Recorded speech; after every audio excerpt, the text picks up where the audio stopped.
When a man is born with a king's soul, the world doesn't greet him with trumpets. It throws stones.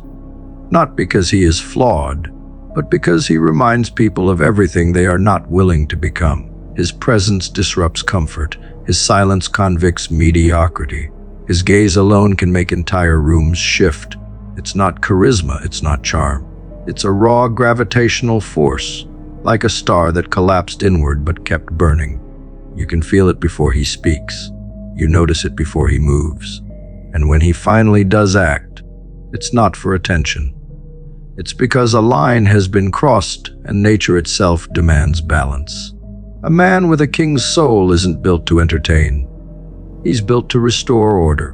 Whether that order saves or destroys is dictated by the arrogance of the crowd that surrounds him. He walks differently because every step isn't just movement. It's declaration. He doesn't need a throne to prove anything. The ground beneath his feet becomes royal just by the way he carries his weight. He doesn't rush. He doesn't chase. He evaluates. Not out of fear, but out of mastery. Because kings don't guess. They know. While others get lost in options, he listens to something ancient in his blood. Something older than strategy, older than politics. Instinct paired with purpose. And that pairing, when unshaken by applause or criticism, is what makes him terrifying to those who build empires out of noise. He doesn't need to announce his vision. He simply becomes it. They will test him. They will whisper that he's too cold, too distant, too calculating. But that's only because he didn't perform for them. He didn't crumble to please them. A man with a king's soul doesn't negotiate with insecurity. He walks past it, not to belittle, but to stay focused. Every battle he fights is selected with precision. Every word he says is weighed against the consequences of silence. He's not trying to be liked. He's trying to build legacy.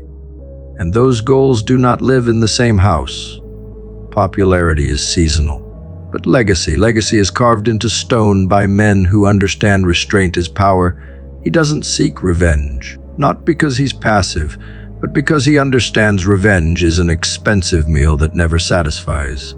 He's after something deeper, something far more surgical. He wants transformation, to turn pain into discipline, betrayal into vision, setbacks into signal flares. He's not keeping score, he's building proof. And while others race to prove they were right, he disappears long enough to return as the answer. That's the difference. Men with king's souls aren't addicted to reaction. They are married to evolution. And by the time the crowd realizes it, they've already become chapters in a story they never had the pen to control. Even his solitude looks different. It's not loneliness, it's strategy. He uses silence like a sculptor uses a chisel, not to isolate, but to refine. He doesn't need validation, he needs clarity. He doesn't binge on attention. He fasts from distraction. And what emerges from that quiet is not just resilience, it's weaponized stillness. People think he's absent, when in reality he's becoming more present than they can even comprehend. Because when a man with a king's soul pulls back, it's not retreat, it's ignition. Something is being reforged. And when he steps back into the room, it's never with the same skin. He's dangerous not because he's violent, but because he's composed. He could break the room, but he chooses not to. That's the power of kingship. It's not dominance, it's discernment. He can absorb insults and slander without flinching, not because they didn't sting, but because he understands the cost of overreacting to people who are destined to be forgotten. His energy is sacred. His focus is finite. He doesn't spill it for sport. He channels it like a blade, direct, surgical, lethal only when necessary. And when he moves, he does so with the kind of clarity that makes lesser men nervous, even in his silence. He's betrayed, not because he's knave, but because his presence makes people reveal their truest selves. They project onto him. They underestimate him. They try to mirror his calm with fake composure. But time exposes everything.